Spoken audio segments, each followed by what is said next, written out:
Hello there, I'm Level149 and welcome to another audio log. This one's, well actually no, this one's just an audio log, nothing interesting going on right now. Yeah, well, in terms of me anyway, like, technical me, whatever, shut up, okay? It's time to talk about stuff.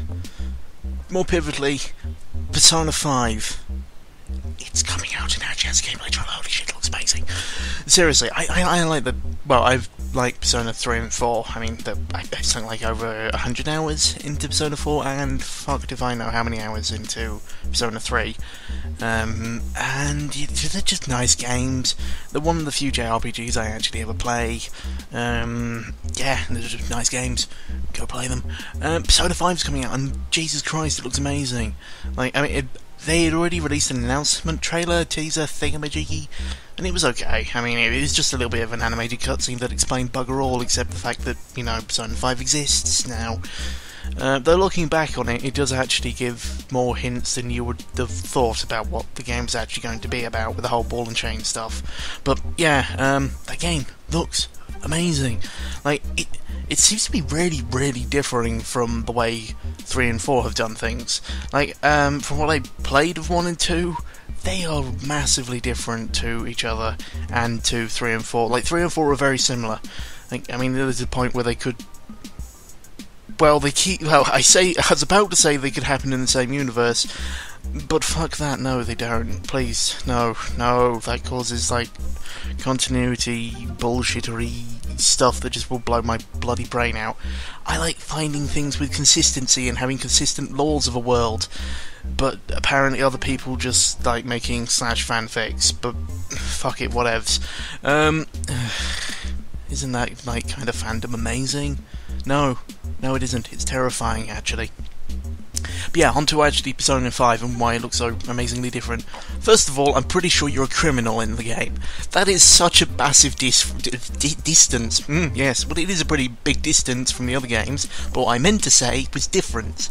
It's a pretty damn big difference from the other games. I mean, it's not like the other games, you know, didn't have that weirdness. But the protagonists in all of those games, like, paper is more interesting. Just a blank page is more interesting, because, you know, at least that has... A blank page is more personality than the main characters out of those games. I mean, like... Persona 3's character has the personality of blue hair, and that's it. That is his personality. Starts and stops at blue hair, and Persona 4's main character literally has, like, not even that. I mean, his hair's white. That's how boring he is. His hair is white. It's not even, like, bright white, it's grey. It's like, Jesus Christ, man. But yeah, no, that game just looks ridiculously good. Like, they seem to be adding a lot more movement-y stuff to it.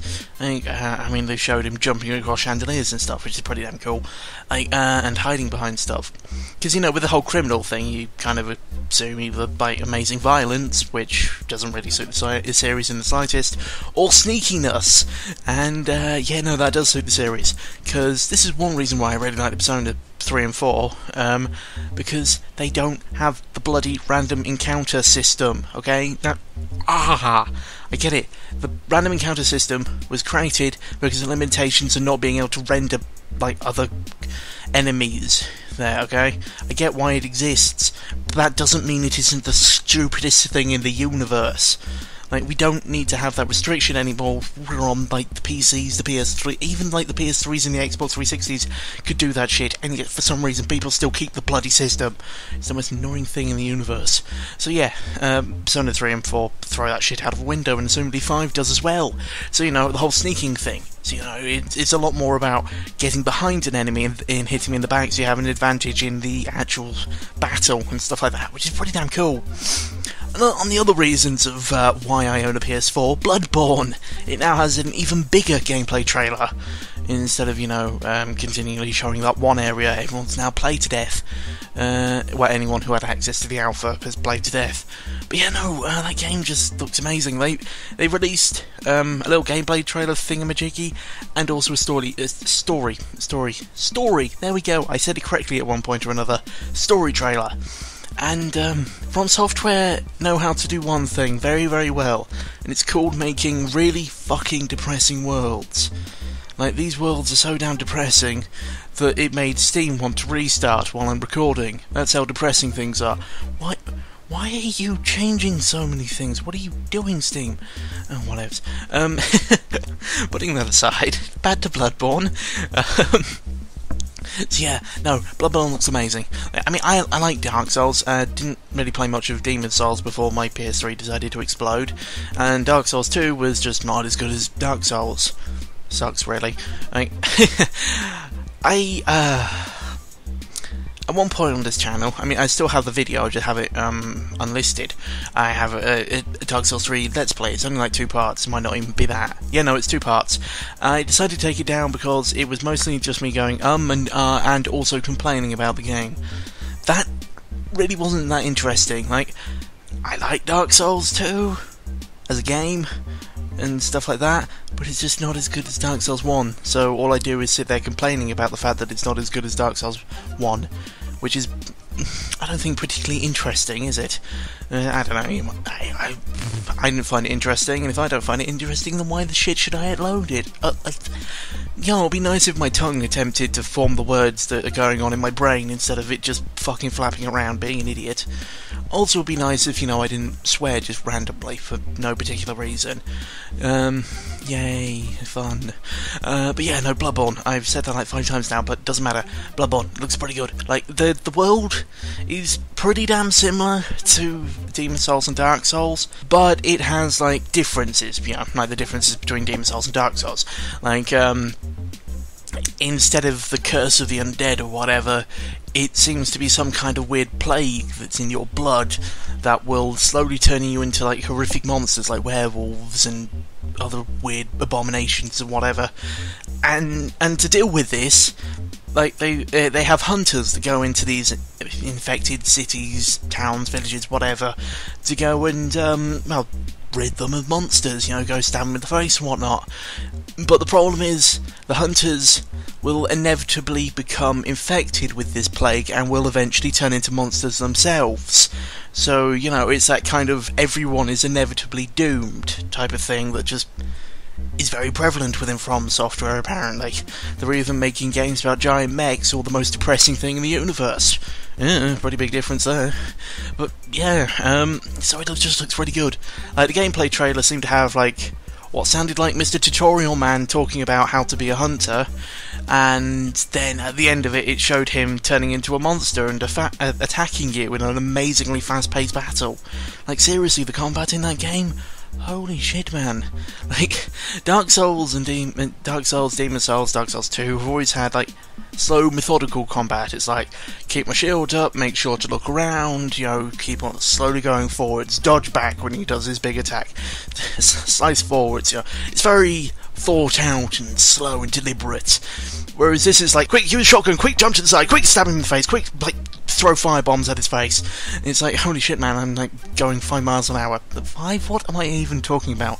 Right, shut up. So yeah, it looks, it seems to have quite a lot of differences while also being very, very similar, which is nice, really. That's what a semi-speech, yes, a speech will, oh god. I should just give up. I should just give up. I should just become a mute, okay? Just, oh, what are words? I don't even have a tongue anymore. But yeah, no, that game looks amazing. Amazing. Oh god. Right, I have, you know, my little notes list, so, you know, I'm not just talking randomly about nothing, or sitting there going, what could I talk about? No, right. DMC 4 has now got a definitive edition coming out at one point or another, which seems pretty fucking awesome, because DMC4 is literally the best hack and slash ever made ever. Apart from the fact that, you know, the like, levels repeat. But the combat system is just brilliant, like, amazingly brilliant. But apart from that, because I was looking up for trailers of that, and there really isn't, there's like, a line, there's like this 3-second video of Virgil going like, yeah, let's go, because apparently Virgil's now going to be a character there. Like, I mean, he already technically was, kind of, trying to dissect the lore of DMC is like, I can't think of anything. You might as well just shoot yourself, okay? There, that's the best way of saying it, okay? So yeah, it's like 3-second video of him saying a thing, and it's like, holy shit, another character, which does sound pretty damn cool, don't get me wrong. But apart from that, because I was looking for that trailer, I found trailers for DMC Devil May Cry Redundancy trailer. That's not actually it's called, I'll just keep calling it. You know what? DMC Devil May Cry should now just be called DMCR. Why? Because the R stands for redundancy. Because, you know, the whole DMC just stands for Devil May Cry, so it's called Devil May Cry, Devil May Cry. You get his jokes, I'm hilarious. But yeah, oh god, the flipping trailer. Right. I've literally got it open right now. I'm not actually playing the video, obviously, but the DMC Devil May Cry Definitive Edition Virgil trailer on the PlayStation's, you know, actual official YouTube account. It is fucking hilarious, that trailer, okay? If you, find damn dank memes funny, or whatever, then you are going to find this trailer hilarious. It's not a comedy trailer or anything, it's just, you know, showing Virgil playing in turbo mode and stuff like that, and it's like, cool, you're finally caught up with the other DMC games. Not really, I mean, turbo mode was in every other one, but fuck it, never mind. So, the trailer, the video footage itself looks pretty cool. I mean, the game's not bad, it's just not as good as the other ones. That's pretty much, you know, my opinion on DMC Devil May Cry. But the music they picked for the trailer is hilarious. Okay, I'm going to try and recreate it right now, okay? Okay? You ready for this? And that, what I just did there, that didn't even give it vague justice of how flipping stupid.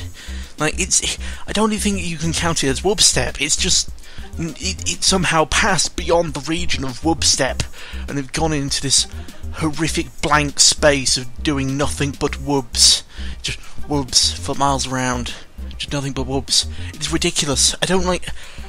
Multiple people had to look at this trailer and go, yeah, no, this is genius. I think this is what the youth are into these days.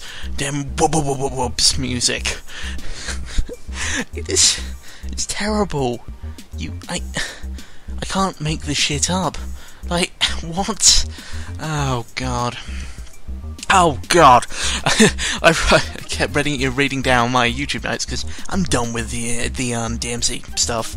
And Enslaved Odyssey to the West. It's a pretty good game. Yeah, it's a pretty good game. You know, cool hacking slashy typey game. It's got nice fighting mechanics. It's got decent platforming mechanics. I mean, I would rather it be, you know, not contextual as fuck, but still good. That game has a serious problem with focus. At the start of the game, it kind of seems like it's going to be a more futuristic-y... Yes, it's a more fruity take on, futuristic-y take on, The Last of Us or whatever, you know, post-apocalyptic world, everyone's dying, woo. You know, there are mechs and stuff in this and stuff that hunt people down, but it immediately seems to just throw that away. It's like the best example is when they introduce this mech called Dog, and they introduce it like he's the shit. If he sees you, he is going to kill you no matter what, and you've got to be seriously afraid of this guy. I mean, the dog looks pretty damn creepy, he's pretty damn terrifying. And the first way they introduce him is with this ridiculous chase where he tries to hunt you down. But then they immediately show him being really stupid and attacking a hologram that is obviously not real. It's what? You just tried to make him out to be Ridiculo, Amazeballs or whatever, and now he's just pouring at thin air. What's wrong with you? It's amazing. That game it just goes all over the place. But that's not even the height of stupidity in that game. The ending. I have never seen a game shove its head up its own arse so fast. It blew my mind. Right. I will retell the ending, even though I'm now going over 15 minutes, but doesn't matter. This requires attention. Okay, right, the ending. you're on a giant four-legged mech the size of a small city, and you're being attacked by laser scorpion robots trying to take down this giant pyramid so you can strike back at the enemies. Yeah!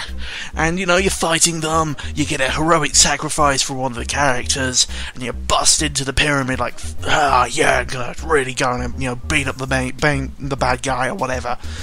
He almost said Bane then for some reason, don't even know what I'm on about.